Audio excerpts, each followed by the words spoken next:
Dear friends in Jesus Christ, times of crisis in our lives can affect our relationship with God.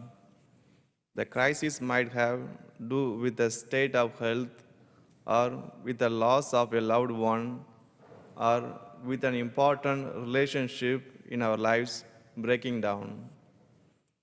It might be the result of some devastating event that affects a much larger number of people than ourselves, such as a war or a famine or some natural disaster like a flood or hurricane in Florida. We might begin to wonder where God is in all of these. In such times, we easily identify with the words of the prophet Habakkuk in today's first reading. How long, Lord, am I to cry for help while you will not listen, to cry oppression in your ear, and you will not save? This is the cry of the believer who nevertheless has a serious questions to ask for God and whose relationship with God is strained, to say the least. I find the outburst of Habakkuk in today's first reading rather than reassuring. It reminds us that our relationship with God, what we call faith, can pass through a great variety of phases. In that sense, it is like our closest human relationships. Most of the time, we relate in a very positive way to those closest to us. But there will be times when those relationships are marked by anger, resentment, disappointment, confusion, or distress.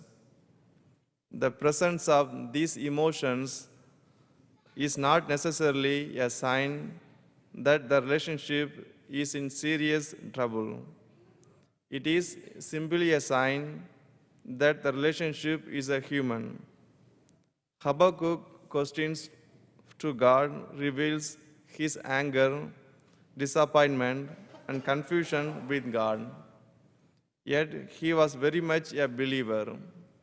Indeed, his prophetic message found its place within the scriptures of his people.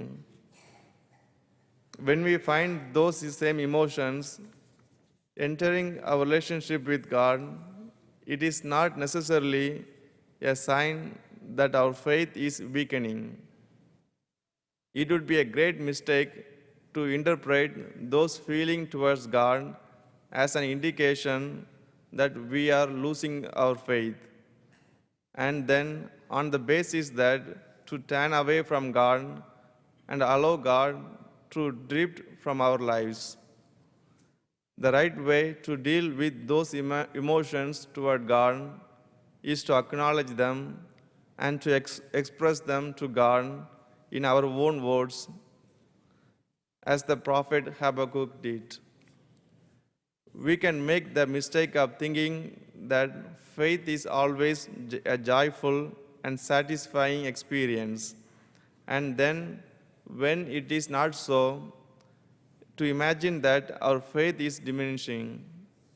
The disciples in today's gospel seems to be concerned about how much faith they had.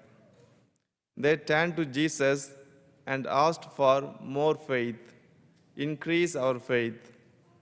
However, Jesus did not respond to their request as they might have expected. He did not say to them, "Yes, your faith is weak, I will give you more." Instead, he stressed to them the power of a faith that is no bigger than that of a mustard seed, the smallest of all the seeds. In other words, when it comes to faith, the issue is not one of the quantity. Jesus suggests that even the tiniest level of faith is enough for God. God can touch our lives through even the tiniest of the opening that we make. The prayers of the disciples in today's gospel is one we find easy to identify. We can sometimes feel vaguely dissatisfied about our faith and wonder about the state of our relationship with God. We might even describe ourselves as hanging on by a thread. If Jesus takes mustard seed seriously, he probably takes the thread seriously too. The thread may be all that the Lord needs to continue relating to us. At the end of the day, faith as small as a mustard seed in all that God needs. The parable that Jesus speaks in today's gospel suggests that what really matters is in our relationship with God is that we stay the course, that we hanging on there. The setting of the story is drawn from the culture and in which Jesus lived. The servant in the story did what was asked of him. He dutifully kept to his routine day after day. He embodies the faithfulness and reliability. In our relationship with God, we are called to be right to life from conception to natural death. We are called to be faithful even when our faith seems no bigger than a mustard seed. At times, we may feel that God is very distant from us. We may consider that our religious practice may become something of a routine with a little excitement. We may wonder if we are just going through these motions with nothing much underpinning what we do. We may even suspect that we are losing our faith.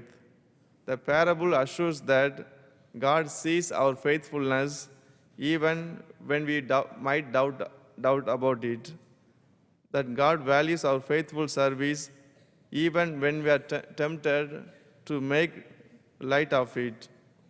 It is worth remembering that God will keep us faithful if we ask Him to do so. In that sense, faith is more God's doing than ours. Faith is always God's gift to us, and it is given to all who desire it.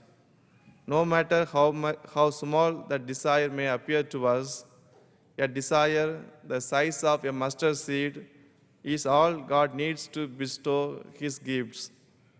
Yes, dear friends in Jesus Christ, today we are invited to treasure the gift of faith that God has given us, even if it appears to us to be no bigger than a mustard seed.